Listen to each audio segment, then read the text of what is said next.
Calculating the pH of a strong acid solution is usually pretty straightforward.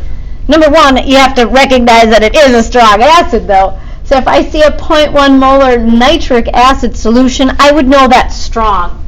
Strong, meaning that it dissociates 100%. So I'm going to get a total formation of ions, hydrogen and nitrate, 100% dissociation. So that really means then that if this is starting out as 0.1 moles per liter, I'm going to get 0.1 moles of hydrogen and 0.1 moles of nitrate per liter. Dissociates 100%. Okay, so usually I do the pH of a strong acid solution pretty quick. Now here they want us to think about it as 3 steps, which I usually don't do, but we'll play the game, at least until we kind of figure out what they're asking us for. They want us to first list the major species in the solution. So in other words, what's flying around in the beaker? Okay, obviously there's hydrogen ions, there will be nitrate ions, and there are water molecules. These are obviously aqueous solutions, so there should be water present. Number 2, they're asking which species will provide hydrogen ions. And there's an obvious, right? There are just flat out hydrogen ions in the solution. There'd be 0.1 moles in a liter. There is another source of hydrogen. And so you're probably guessing that it must be the water, right? Yes. Water has this tendency to self-ionize. So in a pure sample of water at 25 degrees, there are some hydrogen ions. 10 to the negative 7th moles of hydrogen per liter of water. Okay, now that number is really small. That number is so small that it's really insignificant, which is why I usually don't play this game. Yes, there are hydrogen ions coming from water, but it will not change your pH. The amount of hydrogen from water is so crazy small that, to be honest with you, if I notice that it's a strong acid, I hop straight to step 3. Calculate the pH of the solution. pH is opposite log of the hydrogen or hydronium ion concentration, which in this case is 0.1. I plug that in, out pops my pH, 1. And again, this was really like 1.0 times 10 to the negative first. The pH is just the opposite exponent of 10 as long as there's a 1 out in front. Okay, that makes sense. Should be something acidic. Now watch this second example. This is kind of interesting. I have a hydrochloric acid solution. You would recognize that right away. That's a strong acid. So often then, I'm tempted to skip straight to step 3. And so then I just want to go right away. pH is opposite log of that hydrogen concentration, and I know it's going to dissociate completely. 10 to the negative 10th molar. I'm just on autopilot. I love pH. I get that right away. The pH is 10. The exponent of 10. Opposite exponent of 10. And then all of a sudden you step back and you say, whoa, hydrochloric acid? pH 10? I'm not so sure about that. Yeah.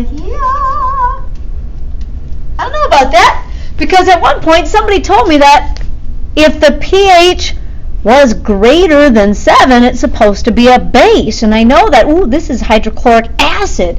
This doesn't make sense. Okay, let's follow along with the little game here.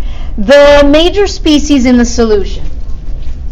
The major species will obviously be hydrogen, chlorine, and water. Hydrogen will provide hydrogen ions, obviously. 1.0 times 10 to the negative 10th moles per liter. I'm going to get 1 mole of hydrogen per liter of hydrochloric acid if it dissociates 100%. Or in this case, if I have 1 times 10 to the negative 10th moles of HCl, I'll have 1 times 10 to the negative 10th moles of hydrogen. The other species that contributes hydrogen we mentioned is the water. 1.0 times 10 to the negative 7th moles per liter.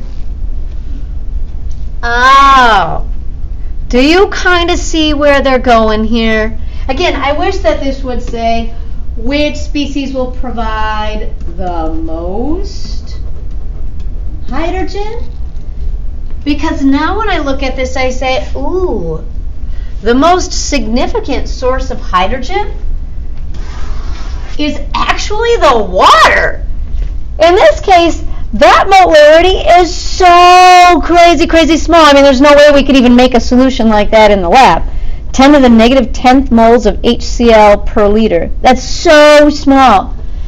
In this goofy situation, there's actually more hydrogen coming from the ionization of water. So in reality, if you want to find the pH of this solution, yeah, it's not going to be 10. The most significant source of hydrogen is the water. So we go opposite log of 1 times 10 to the negative 7. And we get a pH of 7. If I really had this solution and I test the pH, it will virtually be neutral because the amount of hydrogen is so small. That really, in this case, the amount of hydrogen coming from the HCl is insignificant. Okay, so again, it kind of drives me crazy when I hear people say that a strong acid should always have a pH of like 1, 2, 3. Not necessarily. The pH is dependent on the amount of hydrogen in the solution. Now, often strong acids produce a ton of hydrogen and the pH really does end up being like 1, 2, 3. But in this case, the amount of hydrogen coming from the HCl is so small because the solution is so dilute that whatever I have for HCl, it will dissociate 100%. I just don't have a lot of HCl in the solution. So I'm not going to get a lot of hydrogen, and the solution ends up being virtually neutral. Tricky. So again, I don't like it when people say a strong acid should always have a pH of like 1, 2, 3. The pH is 100% just dependent on the amount of hydrogen. The whole strong acid thing means that HCl dissociates 100%. No matter what the molarity, it'll always dissociate 100%. It's always a strong acid. But in this case, we have a strong acid that because it's so dilute, ends up having a pH of about 7.